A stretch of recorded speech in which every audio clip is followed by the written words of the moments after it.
لا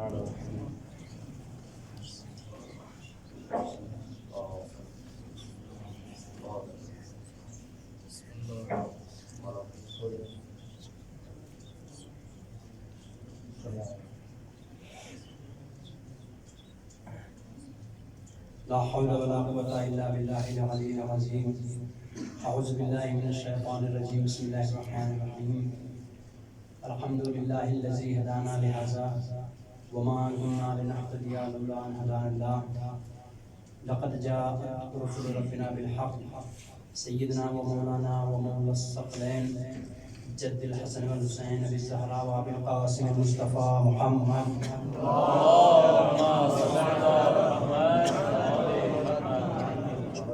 بسم الله الرحمن الرحيم. اللهم خص أنت أول ظالم باللعن مني وأبدأ به أولا ثم الثانية ثم الثانية ثم الثانية ثم الثانية ثم الثالثة ثم الرابعة. اللهم لعن يزيد بن معاوية الخامسة ولعن عبيد الله بن زيد وابن مرجانة وعمر بن سعد بن شمر وعلى أبي سفيان وعلى زياد وعلى مروان إلى يوم القيامة. بسم الله الرحمن الرحيم. قال رسول الله صلى الله عليه وآله وسلم إن الحسين مصباح الهدى وسفينة النجاة. صلوات على محمد وآل محمد. اللهم صل على محمد. معزز سامعین اکرام، مومنین اکرام، عزاداران امام مظلوم کربلا، سب سے پہلے تو میں آپ سب کی خدمت میں شکریہ ادا کرتا ہوں پورے ماہ محرم میں اپنی عزاداری امام مظلوم کربلا کی اور ساتھ ہی ساتھ تمام پروگرامز میں آپ نے شرکت کی اور تعاون فرمایا. انجمن فیض حسین، انجمن محبین اہل بیت کی جانب سے آپ سبھی حضرات کے شکر گزار ہیں. ایک بلند ترین صلوات پڑھیں اور محمد و آل محمد. اللہم صل علی محمد. حضرات، فضائل بھی ہو چکے ہیں، مسائل بھی ہو چکے ہیں، اور ظاہر ہے کہ تلاوت کلام ربانی کے ذریعے سے لوگوں کے قلوب منور ہو چکے ہیں. چند معروضات، چند باتیں آپ کی خدمت میں عرض کرنی ہے، اس کے بعد ربط مسائل اور آپ کی رحمت کو تمام کرتا ہوں. رسول اکرم صلی اللہ علیہ وآلہ وسلم نے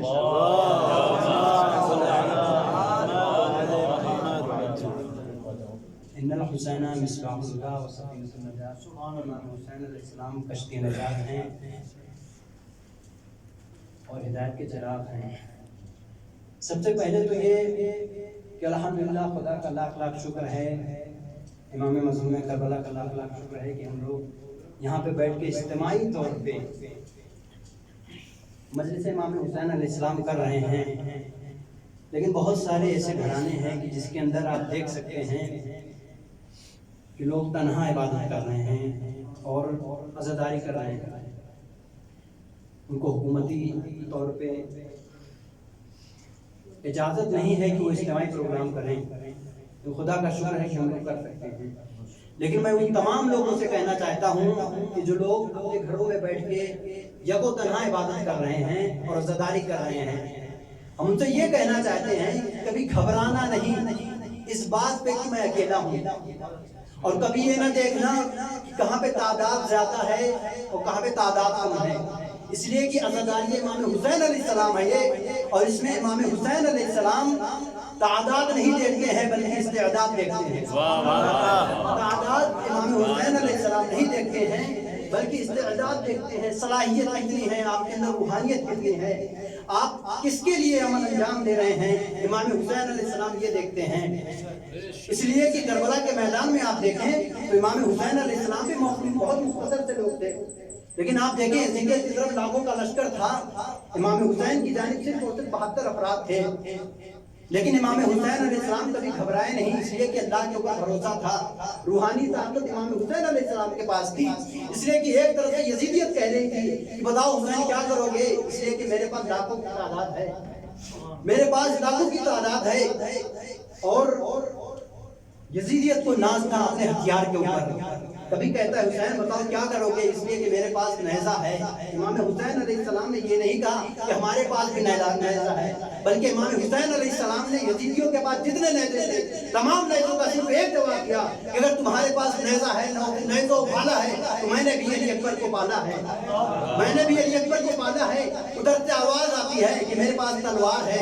حسین نے بس ایک جواب دیا، اگر تمہارے پاس تلوار ہے تو میرے پاس عباس علمدار ہے. تمہارے پاس اگر تلوار ہے تو میرے پاس عباس علمدار ہے. ایک مرتبہ یزیدیت کہتی ہے بتاؤ حسین ہم میرا مقابلہ کیسے کرو گے، اس لیے کہ میرے پاس فرمولہ ہے، میرے پاس فرمولہ ہے. امام حسین علیہ السلام جواب دیتے ہیں کہ یزید سن، اگر تیرے پاس فرمولہ ہے تو مجھے بھی فرمولہ ہے، اگر تیرے پاس فرمولہ ہے تو مجھے بھی فرمولہ ہے. امام حسین علیہ السلام سے کوئی یزیدیت آواز دیتی ہے بتاؤ حسین اب کیا کرو گے، اس لیے کہ میرے پاس بے دین ہے. امام حسین علیہ السلام آواز دیتے ہیں سن یزید اگر تیرے پاس بے دین ہے تو میرے پاس زین العابدین ہے. صلوات علی محمد و آل محمد.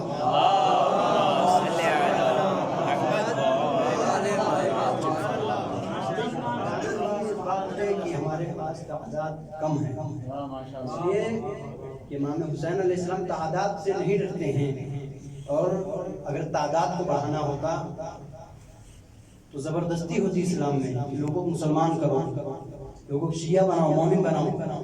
لیکن خود اللہ بھی تعداد کو نہیں پسند کرتا ہے، بلکہ استعداد دیکھتا ہے لوگوں کے اندر استعداد کتنی ہے، صلاحیت کتنی ہے، لوگوں کے اندر روحانیت کتنی ہے.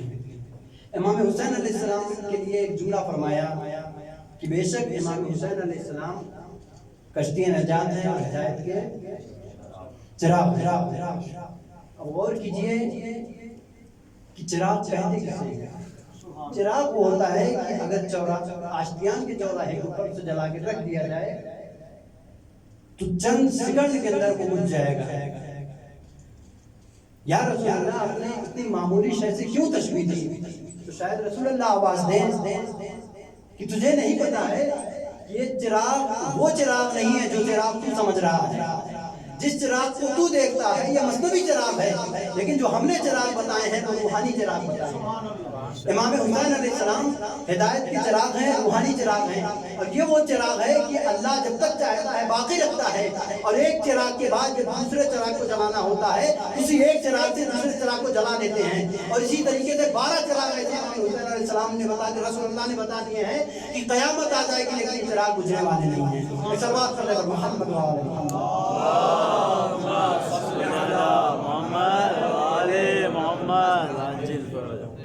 عزیزوں، امام حسین علیہ السلام سفینہ نجات ہیں اور ہدایت کے چراغ ہیں.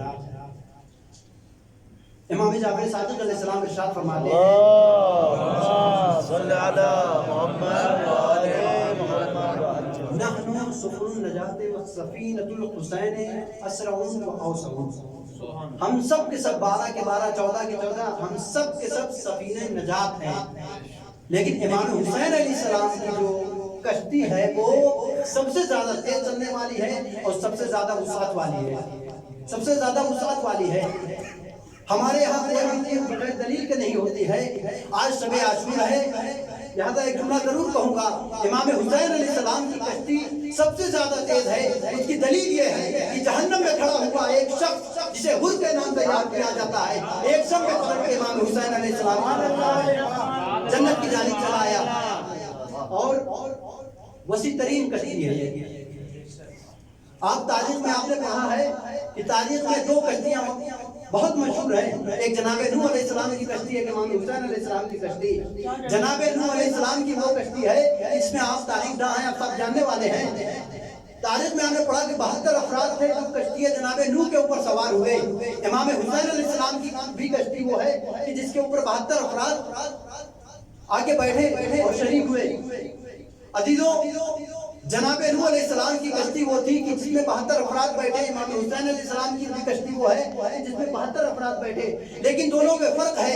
اس لیے کہ جب جناب نوح علیہ السلام کی کشتی میں 72 افراد بیٹھے تھے تو اس میں جناب نوح علیہ السلام نے 72 افراد کو تو بچا لیا تھا، لیکن پوری دنیا غرقاب ہو گئی تھی، پوری دنیا غرقاب ہو گئی تھی. لیکن امام حسین علیہ السلام کی وہ کشتی ہے کہ جس میں 72 کو قربان کر کے پوری دنیا کو بچا لیا تھا.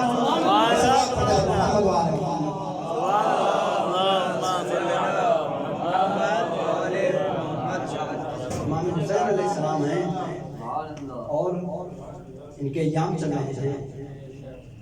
زیادہ دیر آپ کے درمیان میں حائل نہیں رہوں گا، چند باتیں آپ کے سامنے بیان کروں گا ربط مسائل کے لیے، اس لیے کہ وقت بھی کافی ہو چکا ہے اور فضائل اور مسائل دونوں ہو چکے ہیں. امام حسین علیہ السلام کے بعد ایک شخص آتا ہے، ہمارے ہندوستان و پاکستان میں تو یہ واقعہ پڑھا جاتا ہے، جناب راہب آتے ہیں اور آنے کے بعد اولاد طلب کرتے ہیں، اور جو کم علم ہے وہ اس کو غلط طریقے سے پیش کرتے ہیں. سب سے پہلے تو ہمیں یہ دیکھنا ہے کہ یہ راہب ہے کون، کہاں کا تھا. تو عزیزوں، شام کا رہنے والا راہب اور رسول اللہ رہتے تھے مدینے میں، اتنی دور سے راہب آیا کیسے؟ دوسری بات، راہب اسے کہا جاتا ہے کہ جو خود شادی نہیں کیا کرتے تھے، خود شادی نہیں کرتے تھے اور اپنے آپ کو خدا کے لیے وقف کر دیا کرتے تھے اور لوگوں سے رابطے کو ختم کر دیا کرتے تھے. تو یہ راہب ایک تو شام سے چل کے کیسے آیا اور اسے راہب تھا تو اولاد کی ضرورت کیا ہوئی، کیسے ہوئی اسے؟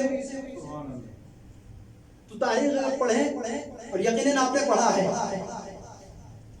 کہ راہب شام میں کے رہنے والے انہوں نے شادی کی تھی، لیکن جب وہ مایوس ہو گئے کہ ان کی اولاد نہیں ہو سکتی تو انہوں نے راہبیت قبول کر لیا اور لوگوں سے رابطے کو ختم کر دیا، راہب بن گئے. لیکن جیسے ہی سنا کہ ایک نبی آیا ہوا ہے اور اس کے کہنے سے تمام دعائیں مستجاب ہو جاتی ہیں، ایک مرتبہ سے دوبارہ اس کو خدا کے اوپر بھروسہ اور خدا کے نبی کے اوپر بھروسہ ہوتا ہے اور وہ مدینے کی جانب آتا ہے. اور آنے کے بعد امام حسین علیہ السلام سے سوال کرتا ہے. سب سے پہلے آتا ہے رسول خدا کی خدمت میں اور آنے کے بعد کہتا ہے، یا نبی اللہ، میرے یہاں کوئی اولاد نہیں ہے، میں چاہتا ہوں کہ میرے یہاں اولاد ہو جائے. اب غلط فہمی جو پھیلی ہے لوگوں کے درمیان میں کہاں سے پھیلی ہے، غور کیجئے گا. غلط فہمی یہاں سے پھیلی کہ وہ شخص آتا ہے اور آنے کے بعد کہتا ہے، یا نبی اللہ، کیا میری قسمت میں اولاد ہے؟ تو رسول اللہ نے توریتاً یہ جملہ کہا کہ اے راہب، یہاں تیری قسمت میں اولاد نہیں ہے، یعنی تیری قسمت میں نہیں لکھا ہوا ہے کہ تیری قسمت میں اولاد ہے. رسول اللہ سے اس نے یہ نہیں کہا یا رسول اللہ کیا آپ دے سکتے ہیں یا نہیں دے سکتے ہیں. رسول اللہ نے بس اتنا بتایا یہاں پہ لکھا ہوا ہے کہ تیری قسمت میں اولاد نہیں ہے. اب جب واپس پلٹا امام حسین علیہ السلام سے ملاقات ہوتی ہے، امام حسین علیہ السلام نے کہا کہ کہاں جا رہا ہے؟ کہا گیا تھا اولاد مانگنے، لیکن مایوس پلٹ رہا ہوں. امام حسین علیہ السلام نے کہا اتنے بڑے دربار میں گیا تھا، یہ وہ تنہا گیا تھا. ہم چھوٹے سے کورٹ میں جاتے ہیں، کچہری میں جاتے ہیں تو اپنے ساتھ وکیل لے کے جاتے ہیں. اتنے بڑے دربار میں گیا تھا، اتنے بڑے دربار میں گیا، آج میں تیری سفارش کرتا ہوں. تو پتہ یہاں سے یہ چلتا ہے کہ جہاں سے تمام امیدیں ختم ہو جاتی ہیں وہاں پہ حسین ابن علی ساتھ دیتے ہیں. امام حسین علیہ السلام اپنے ساتھ لے کے چلتے ہیں اور لے جانے کے بعد رسول خدا کی خدمت میں پہنچتے ہیں اور کہتے ہیں یا رسول اللہ، اس نے اولاد کو طلب کیا ہے. رسول اللہ نے کہا اس کی قسمت میں اولاد نہیں ہے. اب بولنے والا کون ہے؟ وہ ہے کہ جو خود لوگوں کی تقدیروں کو لکھتا ہے، جس کے بابا نے لوگوں کی تقدیر کو لکھا ہے. اب حسین ابن علی بول رہے ہیں، علی کا بیٹا بول رہا ہے، اس کا بیٹا بول رہا ہے کہ جو لوگوں کی تقدیروں کو لکھتا ہے. اس نے آواز دی یا نبی اللہ، میں نے یہاں پہ لکھا اس کی تقدیر میں ایک اولاد ہے. پھر رسول اللہ نے کہا کہ اس کی قسمت میں اولاد نہیں ہے. پھر امام حسین علیہ السلام نے کہا کہ میں نے لکھا کہ اس کو میں نے ایک بیٹے دیے، یہاں تک کہ 7 بیٹے دیے. روایتوں میں ملتا ہے کہ اگر رسول اللہ خاموش نہ ہو جاتے تو روز قیامت ایک طرف جناب اسماعیل کی اولاد کھڑی ہوتی، ایک طرف ابراہیم کی اولادیں کھڑی ہوئی. ایک سوال پڑھیں گے محمد و آل محمد.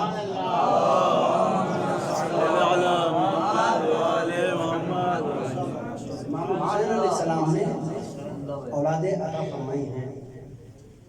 ایک سوال یہاں پہ اور ہوتا ہے کہ جب وہاں پہ لکھا ہوا تھا کہ اس کی قسمت میں اولاد نہیں ہے تو کیسے دوبارہ لکھ دیا؟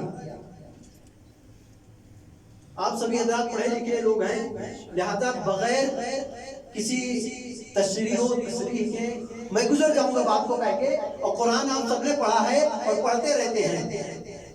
صرف چند باتیں آپ کی خدمت میں عرض کروں گا، ربط مسائل بات کو تمام. یہاں پہ جب لکھا ہوا تھا کہ قسمت میں اولاد نہیں ہے تو کیسے لکھا تھا کس کی قسمت میں اولاد ہے؟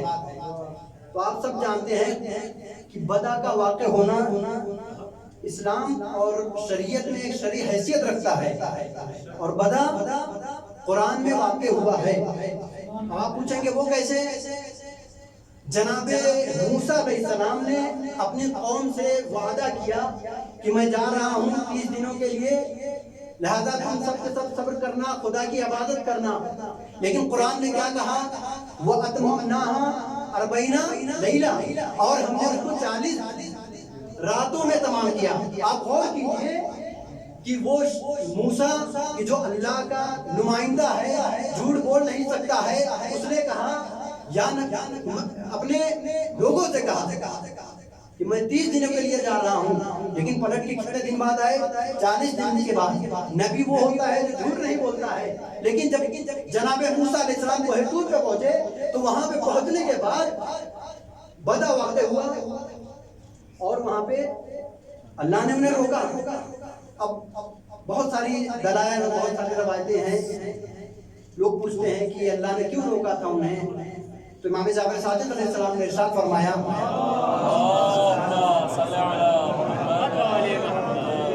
امام نے ارشاد فرمایا کہ جناب موسیٰ کو اس لیے روکا تھا کیونکہ اللہ دیکھنا چاہتا تھا کہ موسیٰ کی قوم کتنا انتظار کر سکتی ہے، کتنا انتظار کر سکتی ہے.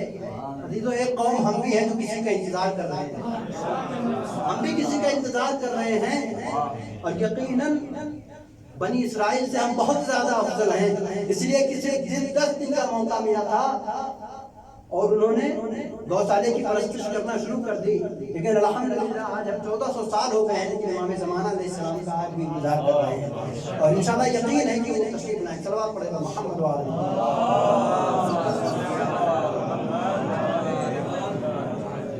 واقعہ آپ کے لیے بیان کرتا ہوں.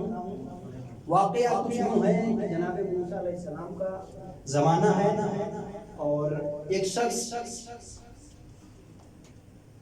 آتا ہے اور آنے کے بعد کہتا ہے یا نبی اللہ، آپ تو کوہ طور کے اوپر جاتے ہیں، وہاں جا کے ہمارے لیے دعا کیجیے گا کہ اللہ مجھے ایک بیٹا دے گا. جناب موسیٰ علیہ السلام کو اتنا شوق تھا خدا سے بات کرنے کا، پوری تحریر کر کے سب کچھ جاتے تھے اور ایک لمبی لسٹ بنا کے جاتے تھے کہ اللہ سے یہ باتیں کرنی ہیں. کوہ طور پہ پہنچے جناب موسیٰ علیہ السلام، اور تمام باتیں جب کر چکے تو جب واپس پلٹنے لگے تو یاد آیا کہ اس شخص نے کہا تھا کہ میری قسمت میں اولاد نہیں ہے، مجھے ایک بیٹے کی ضرورت ہے، اپنے اللہ سے کہہ دینا. جناب موسیٰ واپس جاتے ہیں اور جانے کے بعد عرض کرتے ہیں کہ پروردگارہ تیرا ایک بندہ ہے جو تیری عبادت کرتا ہے، اور اس نے کہا ہے مجھے ایک بیٹے کی طلب ہے، مجھے ایک بیٹا چاہیے. اس وقت اللہ نے کہا کہ اے موسیٰ جاؤ، جانے کے بعد کہہ دو کہ اس کی قسمت میں اولاد نہیں ہے، اس کی قسمت میں اولاد نہیں ہے. جناب موسیٰ آتے ہیں اور آنے کے بعد کہتے ہیں کہ تیری قسمت میں اولاد نہیں ہے. وہ شخص مایوس ہو کے پلٹتا ہے، اور پلٹنے کے بعد جیسے پلٹتا ہے تو کیا دیکھتا ہے؟ ایک درویش، ایک فقیر شہر میں گھوم رہا ہے اور لوگوں سے کہہ رہا ہے کہ کیا تم میں سے کوئی ایسا ہے کہ جو مجھے کھانا کھلائے، اس کے بدلے میں اس کی تمام دعاؤں کو مستجاب کر دوں گا، اس کی تمام دعاؤں کو خدا سے قبول کرا دوں گا. تو شخص نے کہا کہ تو جو کچھ کہے گا میں سب تجھے دینے کے لیے تیار ہوں، بس میری ایک دعا ہے، وہ دعا یہ ہے کہ میرے یہاں کوئی اولاد نہیں، تو دعا کر دے کہ اولاد ہو جائے۔ اس نے دعائیں کی، دعا کرنے کے بعد اس شخص نے اس کے کھانے پینے کا انتظام کیا، وہ شخص چلا گیا۔ 1 سال گزرا تھا کہ اس کے یہاں اولاد ہو گئی۔ اب بتائیں کہ جس کے یہاں موسیٰ کے کہنے پہ اولاد نہ ہوئی تھی، اب بتائیں ایسے شخص کو کیا کرنا چاہیے؟ موسیٰ کے پاس جانا چاہیے یا اس فقیر کے پاس جانا چاہیے؟ ظاہر کہ ہر ایک کہے گا شکریہ ادا کرنے کے لیے موسیٰ کے پاس نہیں بلکہ فقیر کے پاس جانا چاہیے، لیکن وہ شخص فقیر کے پاس نہیں جاتا ہے، نبی اللہ کے پاس آتا ہے، موسیٰ کلیم اللہ کے پاس آتا ہے، اور آنے کے بعد کہتا ہے یا نبی اللہ، ہم آپ کے اوپر ایمان رکھتے تھے، آپ کے خدا کے اوپر ایمان رکھتے تھے، اور آپ نے کہا تھا میرے ہاں اولاد نہیں ہوگی، لیکن میری یہاں پہ تو اولاد ہو گئی ہے۔ ایک مرتبہ جناب موسیٰ علیہ السلام جیسے ہی چھوٹے ہیں ویسے کوہ طور پہ جاتے ہیں، اور جانے کے بعد کہتے ہیں اے پروردگارا، تو نے تو کہا تھا اس کے یہاں اولاد نہیں ہوگی، اس کے یہاں اولاد کیسے ہو گئی؟ مجھے سمجھ میں نہیں آ رہی ہے۔ جناب موسیٰ سے اللہ تعالیٰ نے آواز دی، اللہ کہتا ہے کہ موسیٰ، ایک دشت آسمان سے نازل ہوا، کہا اس کو اپنے ہاتھوں میں لے دو۔ اس کے بعد ایک خنجر نازل ہوا، جناب موسیٰ نے اس خنجر کو اپنے ہاتھوں میں لیا۔ اللہ نے کہا موسیٰ میری باتوں کو غور سے سنو۔ جناب موسیٰ نے کہا کہ پروردگارہ تو فرما، جو تو کہے گا وہ کرنے کے لیے تیار ہوں۔ اللہ نے آواز دی موسیٰ مجھے انسان کے جسم کا گوشت چاہیے۔ بہت توجہ دیجئے گا، مجھے انسان کے جسم کا گوشت چاہیے۔ جناب موسیٰ علیہ السلام اس دشت کو اپنے ہاتھوں میں لیتے ہیں اور خنجر کو ہاتھ میں لیتے ہیں، اور جانے کے بعد پورے شہر میں گھومتے ہیں اور یہ آواز بلند کرتے ہیں کہ اللہ کے نبی نے، موسیٰ کے میرے نبی نے، اور ہم سب کے اللہ نے انسان کے جسم کا گوشت مانگا ہے۔ دن بھر جناب موسیٰ شہر میں چکر کھاتے رہے لیکن کسی نے اپنے جسم کا گوشت نہیں دیا۔ آخر یہ ہوا کہ جب وہ جناب موسیٰ علیہ السلام مایوسی کی حالت میں پلٹنے لگے تو ایک شخص آگے بڑھتا ہے اور آنے کے بعد کہتا ہے یا نبی اللہ، آپ کے خدا نے انسان کے جسم کا گوشت مانگا ہے، میں دینے کے لیے تیار ہوں۔ ایک مرتبہ اس نے خنجر کو لیا، خنجر کو لینے کے بعد اپنے جسم کا ایک گوشت کاٹتا ہے اور کاٹنے کے بعد دشت میں رکھ دیتا ہے۔ اس کے بعد جب جناب موسیٰ چلنا چاہتے ہیں، ایک مرتبہ کہتے یا نبی اللہ رک جائیے، ہو سکتا ہے اللہ نے کسی اور جگہ کا گوشت مانگا ہو۔ اس کے بعد دوسری جگہ کا گوشت کاٹتا ہے اور کاٹنے کے بعد دشت میں رکھ دیتا ہے، یہاں تک کہ اپنے جسم کے تمام گوشت کو اس نے دشت کے اندر رکھ دیا۔ ایک مرتبہ گوشت کو لے کے کوہ طور میں جناب موسیٰ پہنچتے ہیں، اور پہنچنے کے بعد کہتے ہیں کہ اے پروردگارہ، میں نے سوال کیا تھا، تو نے جواب کیا دیا ہے؟ میرا سوال یہ تھا کہ پروردگارہ اس کی قسمت میں اولاد کیسے آئی؟ جناب موسیٰ سے ایک مرتبہ اللہ نے آواز دی موسیٰ ذرا غور کرو میں نے تم سے کیا کہا تھا، موسیٰ غور کرو میں نے تم سے کیا کہا تھا۔ جناب موسیٰ کہتے ہیں پروردگارہ، تو نے کہا تھا مجھے انسان کے جسم کا گوشت چاہیے، مجھے انسان کے جسم کا گوشت چاہیے۔ پروردگار نے آواز دی موسیٰ کیا تم انسان نہیں تھے؟ موسیٰ کیا تم انسان نہیں تھے؟ تم بھی تو انسان تھے، تم بھی اپنے جسم کا گوشت دے سکتے تھے، لیکن موسیٰ سمجھ لو کہ جس کے کہنے سے میں نے اسے اولادیں دی ہیں وہ کوئی اور نہیں ہے بلکہ اسی کا گوشت تمہارے ہاتھوں میں تخت میں رکھا ہوا ہے۔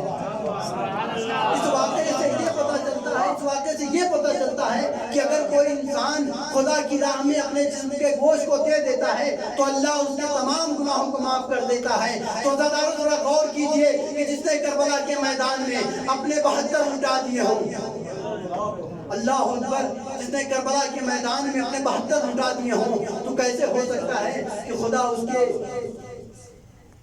قول کو رد کر دے؟ عزادارو، شام غریبہ ہے، شب عاشور ہے، آپ سب جانتے ہیں کہ وہ شب ہے کہ جس شب میں زینب کو بڑی دھارس ہے، جناب سکینہ کو بھی بڑی دھارس ہے۔ عزاداروں، جناب زینب سلام اللہ علیہ کا دھارس ہے کہ بھیا عباس، بھیا حسین موجود ہیں، جناب سکینہ کو پانے کی دھارس لگی ہوئی ہے، کبھی چچا عباس زندہ ہیں، پانی آ سکتا ہے، آس لگی ہوئی ہے، بچوں کی آس لگی ہوئی ہے۔ عزاداروں، جناب زینب سلام اللہ علیہ اس شب میں پہرا نہیں دے رہی ہیں، عبادت میں مصروف ہیں اور آرام